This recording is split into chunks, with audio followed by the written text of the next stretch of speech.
नमस्कार दोस्तों, स्वागत है आप सभी साथियों का एक स्मार्ट स्टडी पर। साथियों, आज की इस वीडियो में आरआरबी ग्रुप डी एग्जाम 2026 के लिए साइंस के टॉप 50 क्वेश्चंस देखेंगे और ये सारे क्वेश्चंस अभी आपका लेटेस्ट जो एग्जाम हुआ है ग्रुप डी का 2025 में उसमें पूछे गए सवाल हैं। तो पीवाईक्यू प्लस एक्सपेक्टेड ये क्लास है, अति महत्वपूर्ण क्वेश्चंस आपको करवाएंगे जो कि इस बार भी आपको पेपर में देखने को मिलेंगे। तो क्लास आपको कंप्लीट देख लेना है बिना स्किप किए हुए। लेटेस्ट पैटर्न के ये सवाल जो कि आपके लिए जानना बहुत ही ज़्यादा ज़रूरी है, तो क्लास को कंप्लीट ज़रूर देखिएगा। और हाँ, जो देखिए जो साथी लोग सीरियस है, मैं उनके लिए करेंट अफेयर्स की क्लासेस भी करा रहा हूँ। 4 क्लास ऑलरेडी मैंने करा दिया है क्योंकि इस बार करेंट में 20 में 20 आपको स्कोर करना है। बस कंटिन्यूटी बनाए रखिएगा और जितनी क्लास कराऊंगा उतना कर लेना। और साइंस के भी बहुत ही इंपॉर्टेंट क्लासेस मैं आपको लेकर आऊँगा आपके लिए। और देखो ये जो है पीवाईक्यू का क्लास है अभी 2025 में पूछे गए क्वेश्चंस का, तो क्लास कंप्लीट देख लीजिएगा। चलिए फिर शुरू करते हैं साथियों, देखते हैं क्वेश्चंस। देखिए, आप इस वीडियो के नीचे एक जरूर कमेंट बॉक्स में बता देना कि इस बार जो है आपने फॉर्म फिलअप किया है वो किस जोन से किया है, यानी आपने किस आरआरबी से इस बार का फॉर्म फिलअप किया है। ठीक है, चलिए पहला सवाल देखिए आपकी स्क्रीन पर है। क्वेश्चन है, एक पिंड को ऊंचाई से गिराया जाता है यदि 3 सेकंड तक गिरता है। यदि यह 3 सेकंड तक गिरता है और जी का मान आपको दे के रखा है 10 मीटर प्रति सेकंड स्क्वायर, तो इसका अंतिम वेग क्या होगा। तो ये गति का पहला समीकरण यहाँ पर आपको लगाना है और गति का पहला समीकरण होता है v equal to u plus a t. तो यहाँ पर देखो, यहाँ पर जो है ना साथियों, आप देख सकते हैं कि यहाँ पर आपको किसका अंतिम वेग निकालना है, यानी v का मान निकालना है। तो यहाँ पर टाइम आपको दे के रखा है 3 सेकंड, ठीक है। और यहाँ पर जी का मान आपको कितना दे रखा है, तो 10 मीटर प्रति सेकंड स्क्वायर दे के रखा है, यानी ए का मान आपको दे रखा है 10 मीटर प्रति सेकंड स्क्वायर। चले तो फिर फिल करते हैं। ठीक है, देखो v निकालना है, u का मान यहाँ पर 0 है क्योंकि प्रारंभिक वेग कुछ भी नहीं दिया हुआ है, तो 0 प्लस AT, ए का मान यहाँ 10 है और t का मान आपको 3 सेकंड दे के रखा है। तो यहाँ v का मान जो है आपका 30 मीटर प्रति सेकंड हो जाएगा। 30 मीटर प्रति सेकंड इस क्वेश्चन का करेक्ट आंसर हो जाएगा ऑप्शन नंबर ए। ठीक है, चलिए आगे देखते हैं। नेक्स्ट क्वेश्चन है, देखिए साबुन की मार्जन क्रिया में मिसेल की मुख्य भूमिका क्या है। बहुत ही अच्छा सवाल है। तो साबुन की मार्जन क्रिया में मिसेल की क्या मुख्य भूमिका होती है। तो देखो option number D correct answer होगा कि कपड़ों से तेल और गंदगी को ट्रैप करना और उसे हटाना। साबुन की मार्जन क्रिया में जो मिसेल होता है इसकी मुख्य भूमिका ये होती है कि ये कपड़ों से तेल और गंदगी को ट्रैप करता है और उसको हटाता है। नेक्स्ट क्वेश्चन देखिएगा, लेंस की शक्ति को डैश के रूप में भी परिभाषित किया जाता है। आपको बताना है लेंस की शक्ति को इनमें से किस रूप में परिभाषित किया जाता है। तो देखिए लेंस की शक्ति को मीटर में इसकी फोकस दूरी के व्युत्क्रम के रूप में परिभाषित किया जा सकता है। तो ऑप्शन के अनुसार ऑप्शन नंबर बी होगा कि मीटर में इसकी फोकस दूरी के व्युत्क्रम। ठीक है, अगला सवाल देखिएगा, निम्नलिखित कथनों में से कौन सा कथन सही है यह आपको चुनना है। तो देखिए चारों में से कौन सा कथन सही है। ए में लिखा हुआ है कि किया गया कार्य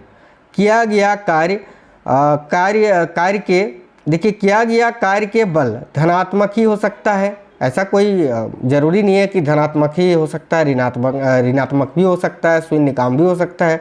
तो यहाँ पे लिखा है कि किया गया कार्य के बल धनात्मक ही हो सकता है, तो ये जो है गलत स्टेटमेंट है।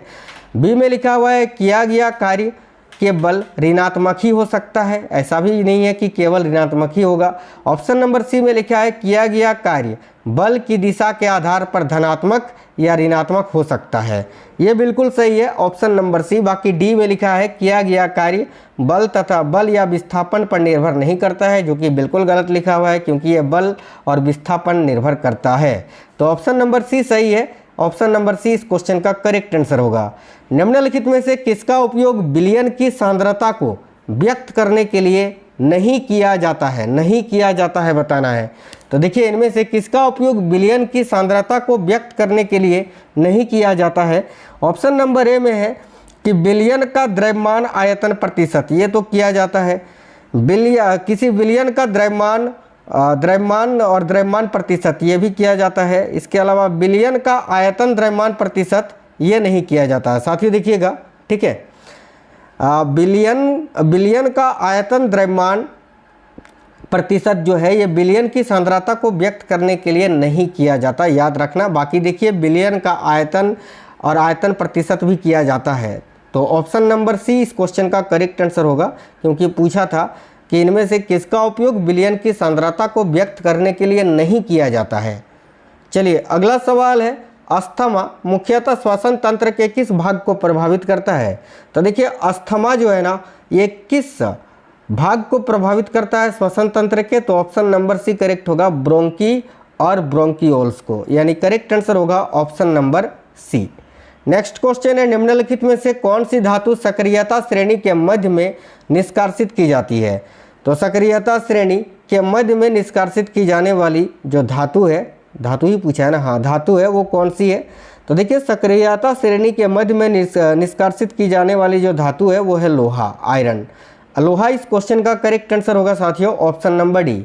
देखिए जब मुद्रित सामग्री पर एक मोटी कांच की पट्टी रखी जाती है तो अक्षर उभरे हुए दिखाई देते हैं, ऐसा किसके कारण होता है। यह सिंपल सा क्वेश्चन है, इसका आंसर होगा प्रकाश के अपवर्तन के कारण, option number A. Next question है, जब जल और पोषक तत्व उपलब्ध होते हैं तो शैवाल डैश प्रक्रिया द्वारा तेजी से वृद्धि करते हैं और गुणित होते हैं। तो देखिए जब जल और पोषक तत्व उपलब्ध होते हैं तो शैवाल जो है ना किस प्रक्रिया द्वारा तेजी से वृद्धि करते हैं और गुणित होते हैं। तो देखो करेक्ट आंसर होगा खंडीभवन, जिसको आप फर्गमेंटेशन बोलते हैं। तो ऑप्शन नंबर बी इस क्वेश्चन का करेक्ट आंसर होगा। इसको खंडन के नाम से भी जानते हैं, याद रखना है ना, खंडन या फिर खंडीभवन के नाम से जानते हैं, या फिर फ्रेगमेंटेशन के नाम से भी इसको जानते हैं। तो ऑप्शन नंबर बी इस क्वेश्चन का करेक्ट आंसर होगा। देखिए क्या होता है जब जिंक की छड़ को जल या कॉपर सल्फेट विलयन में रखा जाता है। देखिए जब जिंक की छड़ को जल या कॉपर सल्फेट के विलयन में रखा जाता है तो क्या होता है, option number B, copper sulphate विलयन का नीला रंग जो है वो फीका पड़ जाता है। ऑप्शन नंबर बी इस क्वेश्चन के लिए आपका बिल्कुल करेक्ट आंसर है। अगला सवाल है, निम्नलिखित में से कौन सा कथन सही है। जहां पर कथन 1 लिखा हुआ है कि विभवांतर को वोल्ट में मापा जाता है, और कथन 2 लिखा हुआ है 1 वोल्ट 1 न्यूटन प्रति कूलम के बराबर है। यहाँ पर थोड़ा टाइपिंग में दिक्कत हो गया है। चलिए देखिएगा, तो इस क्वेश्चन का करेक्ट आंसर केवल एक कथन हमको सही लग रहा है। देखो विभवांतर को वोल्ट में मापा जाता है, बिल्कुल सही है। कथन 2 में लिखा है 1 वोल्ट 1 न्यूटन प्रति कूलम के बराबर होता है, ये स्टेटमेंट गलत है। तो इसका आंसर केवल कथन 1 सही है। तो ऑप्शन नंबर बी करेक्ट होगा कि केवल कथन 1 सही है। नेक्स्ट क्वेश्चन देखिएगा, वह कौन से पोल्ट्री पक्षी है जिन्हें अंडे उत्पादन के लिए पाला जाता है। बहुत ही अच्छा सवाल है। तो कौन से पोल्ट्री पक्षी है जिन्हें अंडे उत्पादन के लिए पाला जाता है। तो देखिए लेयर करेक्ट आंसर होगा, लेयर्स, ऑप्शन नंबर सी इस क्वेश्चन का करेक्ट आंसर होगा। कोशिका विभाजन की किस विधि द्वारा द्विगुणित गुणसूत्रों को अगुणित युग्मकों में विभाजित किया जाता है। तो कोशिका विभाजन की किस विधि द्वारा द्विगुणित गुणसूत्रों को अगुणित युग्मकों में विभाजित किया जाता है। करेक्ट आंसर होगा ऑप्शन नंबर डी, अर्धसूत्री विभाजन में। अर्धसूत्री विभाजन जिसको आप मियोसिस के नाम से जानते हैं, याद रखना। ऑप्शन नंबर डी इस क्वेश्चन का करेक्ट आंसर होगा। अगला सवाल है, एक ध्वनि तरंग की आवृत्ति 50 हर्ट्ज है, तो एक तरंग पूरी होने में इसे कितना समय लगेगा। देखिएगा साथियों, टाइम पीरियड आवर्तकाल अगर आपको निकालना है तो इसका फॉर्मूला होता है 1 फ्रीक्वेंसी, ठीक है। तो निकालिए 1 फ्रीक्वेंसी का मान 50 हर्ट्ज दिया हुआ है। जब इसको आप सॉल्व करोगे तो इसका आंसर आएगा 0.02 सेकंड। तो ऑप्शन नंबर डी जो है इस क्वेश्चन के लिए आपका करेक्ट आंसर हो जाएगा। देखिए निम्नलिखित में से कौन सी जीवन प्रक्रिया प्रजातियों में विविधता लाने के लिए महत्वपूर्ण होती है, बताइए। इनमें से कौन सी जीवन प्रक्रिया है जो प्रजातियों में विविधता यानी वेरिएशन लाने के लिए महत्वपूर्ण होता है। तो ऑप्शन नंबर ए करेक्ट होगा, लैंगिक जनन यानी सेक्सुअल रिप्रोडक्शन करेक्ट आंसर होगा, ऑप्शन नंबर ए। अगला सवाल है, वह प्रकार्यात्मक समूह जिसमें ऑक्सीजन विषम परमाणु नहीं होता है, वह डैश है। तो वह प्रक्रियात्मक समूह जिसमें ऑक्सीजन विषम परमाणु नहीं होता है वो कौन सा है। तो भाई हेलो एल्केन होते हैं वे, याद रखना। वह प्रकार्यात्मक समूह हेलो एल्केन होता है, ठीक है, जिसमें ऑक्सीजन विषम परमाणु नहीं होता है, याद रखना। नेक्स्ट क्वेश्चन देखिए, अगला सवाल है, निम्नलिखित में से कौन सा कथन है जो स्थिर अनुपात के नियम का सर्वोत्तम रूप से वर्णन करता है? तो स्थिर अनुपात के नियम का सर्वोत्तम रूप से वर्णन करने वाला कथन इनमें से कौन सा है? ए में लिखा है, किसी यौगिक में तत्व सदैव यादृच्छिक अनुपात में पाया जाता है, नहीं ये भी नहीं। किसी भी क्रिया के दौरान, ये भी नहीं। रासायनिक अभिक्रिया द्रव्यमान करना, ये भी नहीं। ऑप्शन नंबर डी सही है। देखो, स्थिर अनुपात के नियम का सर्वोत्तम रूप से वर्णन ऑप्शन नंबर डी कर रहा है कि किसी रासायनिक यौगिक में समान तत्व सदैव द्रव्यमान के समान अनुपात में होते हैं। तो ऑप्शन नंबर डी इस क्वेश्चन के लिए आपका करेक्ट आंसर है। निम्नलिखित में से कौन सा एक समान वृत्तीय गति का एक उदाहरण प्रस्तुत करता है? बताइए, इनमें से कौन सा एक समान वृत्तीय गति का एक उदाहरण प्रस्तुत करता है? तो देखो, ए में लिखा अपने मार्ग पर त्वरित होती एक कार, नहीं। नियत चाल से घूर्णन करती पंखे की ब्लेड, बिल्कुल option number B correct answer होगा। ये वृत्तीय गति का एक उदाहरण प्रस्तुत कर रहा है कि एक नियत चाल से एक पंखा घूम रहा है या पंखे की ब्लेड घूम रही है। तो ऑप्शन नंबर बी इस क्वेश्चन का करेक्ट आंसर होगा। निम्नलिखित में से कौन सा पादप उत्तक प्रकाश संश्लेषण करता है? बताइए, इनमें से कौन सा पादप उत्तक है जो कि प्रकाश संश्लेषण करता है? तो देखिए, हरित लवक करेक्ट आंसर होगा, जिसको क्लोरेन कायमा के नाम से भी जानते हैं। क्लोरेन कायमा, कोलेन कायमा नहीं, क्लोरेन कायमा। तो ऑप्शन नंबर सी हरित लवक इस क्वेश्चन का करेक्ट आंसर है। अगला सवाल है साथियों, देखिएगा, बड़ा ही अच्छा सवाल है। सिंपल सा क्वेश्चन है, इसमें आपको शक्ति निकालना है यानी पावर निकालना है। और देखो यहाँ पर आर का मान आपको दे के रखा है साथियों 44 ओम, और यहाँ पर वोल्टेज आपको दे के रखा है 220 वोल्ट। ठीक है, तो एक पावर का सूत्र आपको ये भी होता है, ये आप जानते होंगे कि V²/R। ठीक है, तो जब इसको आप सॉल्व करोगे सिंपली V² यानी 220 × 220 और R का मान आपको दे के रखा है 44। तो इसको सॉल्व करिए 11 से, 11 चौक 44, 11 दूनी 22, ठीक है, और 4 पंजे 20। 5 को 220 से आप जब मल्टीपल करोगे तो 1100 आपका यहाँ आंसर आएगा। 1100 वाट जो कि कुंडली द्वारा खपत की गई शक्ति होगी। तो ऑप्शन नंबर बी 1100 वाट इस क्वेश्चन के लिए आपका करेक्ट आंसर होगा। 1100 वाट को आप 1.1 किलोवाट भी लिख सकते हैं। तो ऑप्शन नंबर बी, वाट में ऑप्शन दिए हुए हैं तो वाट में ही आंसर करना है। ऑप्शन नंबर बी इस क्वेश्चन का करेक्ट आंसर होगा। आगे देखिए, पृथ्वी की परिक्रमा। देखिए, पृथ्वी की परिक्रमा एक वृत्तीय पथ पर नियत गति से करने वाले उपग्रह की गति एक समान वृत्तीय गति का एक उत्कृष्ट उदाहरण है। इस गति का कौन सा गुण इसके त्वरण को शून्य होने से रोकता है? काफ़ी अच्छा सवाल है, ध्यान से देखिएगा। ए में लिखा है, कक्षीय गति के कारण वस्तु का द्रव्यमान निरंतर बदलता रहता है, नहीं ये नहीं होगा।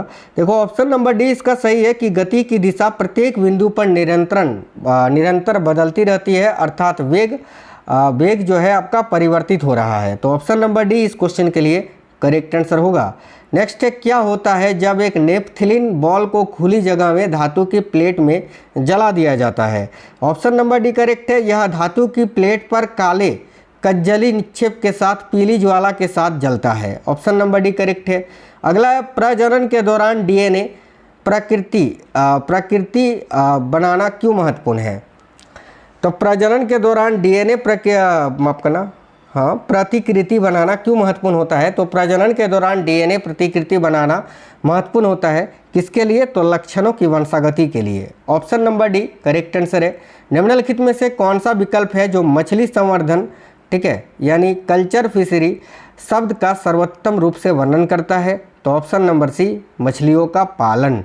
नेक्स्ट है, क्लोरीन का आंशिक परमाणु द्रव्यमान निम्नलिखित में से किसके बराबर होता है?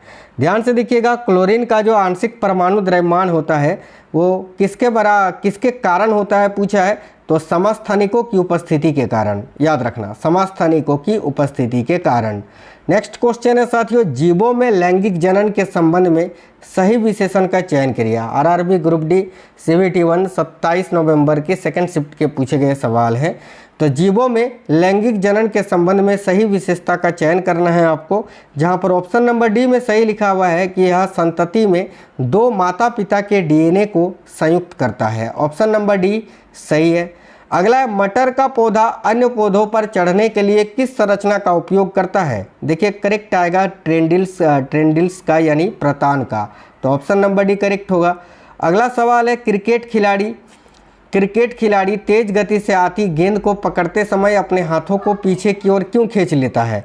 देखिए करेक्ट होगा ऑप्शन नंबर ए संघट्ट का समय बढ़ाने के लिए, ताकि हाथों पर लगने वाला बल कम हो जाए। Option number A correct answer होगा। नेक्स्ट क्वेश्चन देखिएगा, अगला सवाल है जंतुओं के संयोजी उत्तकों में वसा कोशिकाएं, ठीक है, लोब्यूल्स में व्यवस्थित होती है जो डैश के विभाजन द्वारा पृथक होती है। आपको बताना है किसके विभाजन द्वारा, तो देखिए ऑप्शन नंबर ए कोलेजन और इलास्टिन तंतु के विभाजन द्वारा ये पृथक होती है। जंतुओं के संयोजी उत्तकों में वसा कोशिकाएं, ठीक है, लोब्यूल्स में व्यवस्थित होती है जो कोलेजन और इलास्टिन तंतु के विभाजन द्वारा पृथक होती है। Option number A correct answer होगा। निम्नलिखित में से कौन सा अल्ट्रासाउंड का अनुप्रयोग नहीं है? इनमें से अल्ट्रासाउंड का प्रयोग इनमें से कहाँ पर नहीं किया जाता है, ये आपको बताना है। डी में लिखा है मेडिकल इमेजिंग में बिल्कुल होता है, वस्तुओं की सफाई में भी होता है, धातु ब्लॉकों में दरार का पता लगाने के लिए होता है, इंडस्ट्री में। ऑप्शन नंबर ए में लिखा है नियमित श्रवण परीक्षण में नहीं, श्रवण परीक्षण में जो है अल्ट्रासाउंडिंग नहीं की जाती है, तो ऑप्शन नंबर ए जो है गलत है, यही आपका करेक्ट आंसर हो जाएगा। चलिए नेक्स्ट क्वेश्चन देखिएगा, धातुओं का संक्षारण एक ऐसी प्रक्रिया है जिसमें क्या होता है? तो साथियों धातुओं का संक्षारण एक ऐसी प्रक्रिया है जिसमें धातुएं जो है पर्यावरणीय कारकों के साथ अभिक्रिया करके ऑक्साइड, सल्फाइड या कार्बोनेट में रूपांतरित हो जाती है। तो ऑप्शन नंबर बी जो है इस क्वेश्चन का करेक्ट आंसर हो जाएगा। निम्नलिखित में से कौन सा वंशागति के संबंध में मेंडल के निष्कर्ष को सही रूप से दर्शाता है? तो देखिए ऑप्शन नंबर सी कि प्रत्येक विशेषक दो कारकों द्वारा नियंत्रित होते हैं। ये मेंडल के निष्कर्ष को जो है सही रूप से दर्शा रहा है। ऑप्शन नंबर सी करेक्ट होगा। निम्नलिखित में से कौन सा गैस पर दाब बढ़ाने का परिणाम है? तो भाई इनमें से कौन सा गैस पर दाब बढ़ाने का परिणाम है? तो ऑप्शन नंबर डी अंतकण स्थान में कमी। जब अंतकण स्थान में कमी होती है तो गैस पर दाब बढ़ता है। तो ऑप्शन नंबर डी इस क्वेश्चन का करेक्ट आंसर है। एक वस्तु को 78.4 मीटर की ऊंचाई से गिराया जाता है।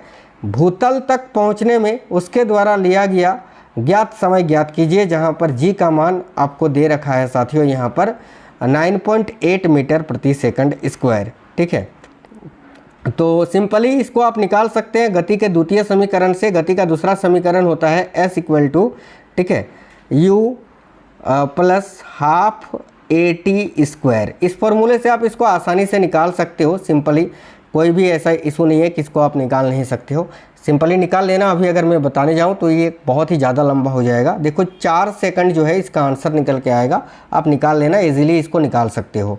और अगर नहीं बना तो आप कमेंट बॉक्स में बताना, मैं नेक्स्ट वीडियो में इसका सॉल्यूशन करा दूंगा। निम्नलिखित में से कौन सी विधि, ठीक है, फसलों के लिए एक जल उपलब्धता में वृद्धि हेतु सिंचाई की नई पहल का हिस्सा है? तो कौन सी विधि है जो फसलों के लिए जल उपलब्धता में वृद्धि हेतु सिंचाई की नई पहल का हिस्सा होता है? तो देखिए correct answer option number A है वर्षा जल संचयन और जल ग्रहण प्रबंधन। नेक्स्ट क्वेश्चन है, यदि किसी तार की लंबाई को दोगुनी कर दी जाए और उसका अनुप्रस्थ काट क्षेत्रफल आधा कर दिया जाए तो उसका प्रतिरोध कितना हो जाएगा? करेक्ट आंसर होगा साथियों मूल का 4 गुना हो जाएगा भाई, ऑप्शन नंबर बी। निम्नलिखित में से कौन सा रासायनिक ऊर्जा के उष्मा ऊर्जा में रूपांतरण का सर्वोत्तम उदाहरण है? बताइए, इनमें से कौन सा रासायनिक ऊर्जा के उष्मा ऊर्जा में रूपांतरण का सर्वोत्तम उदाहरण है? तो ऑप्शन नंबर डी लकड़ी का जलना। नेक्स्ट क्वेश्चन देखिएगा, ये एक समीकरण लिखा हुआ है, ये किस प्रकार का युग्म है? जहाँ पर आप देख पा रहे हैं इस प्रकार से लिखा हुआ है, मैं यहाँ पर लिख देता हूँ। देखो 18 ऑर्गन, ऊपर में 40, ठीक है, उसके बाद यहाँ पर लिखा हुआ है कैल्शियम 20 जिसका परमाणु संख्या और परमाणु भार 40। तो यहाँ पर आप देख पा रहे हैं कि दोनों का भार समान है। तो जब भार समान होता है तो उसको क्या बोलते हैं? समभारिक आइसोबार्स बोलते हैं। तो ऑप्शन नंबर डी समभारिक का ये युग्म है, तो समभारिक इस क्वेश्चन का करेक्ट आंसर होगा। अगला सवाल है, एक पौधे को उखाड़कर धूप में छोड़ दिया गया, कुछ घंटों बाद पौधा मुरझाया हुआ और कमज़ोर दिख रहा था, इसका सबसे संभावित कारण क्या हो सकता है? तो ऑप्शन नंबर डी कि जाइलम के माध्यम से जल चालन अवरुद्ध हो गया होगा। ठीक है, जैसे ही पौधे को उखाड़ दिया गया तो फिर पौधे में जल का परिवहन नहीं हो पाया, तो वही बता रहा है। और देखो पौधों में जल का परिवहन जाइलम के माध्यम से होता है, तो जाइलम के माध्यम से जल चालन अवरुद्ध हो गया यानी रुक गया, इसी कारण वो मुरझा गया पौधा। Option number D correct answer हो जाएगा। अगला सवाल है कार्बन का वह विशिष्ट लक्षण क्या है जो इसके अधिक संख्या में कार्बनिक यौगिकों के निर्माण का कारण बनता है।